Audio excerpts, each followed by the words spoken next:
Hey guys, welcome to Momazing Creations. Today I'm showing you how to create this easy birthday nail design. So we're going to start by applying the first coat of white color that I'm using, and then I'm going to apply a second coat of the white color.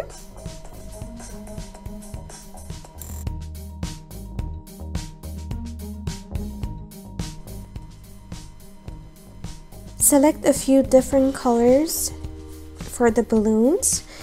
In my case, I'm using some pink, yellow, orange, blue, green, and brown. So I just selected a few colors that I liked, that I thought they would look nice, and then using a bobby pin or a dotting tool, we're gonna start making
We're gonna finish with a top coat and we're done. So thank you for watching, and like and subscribe for more videos.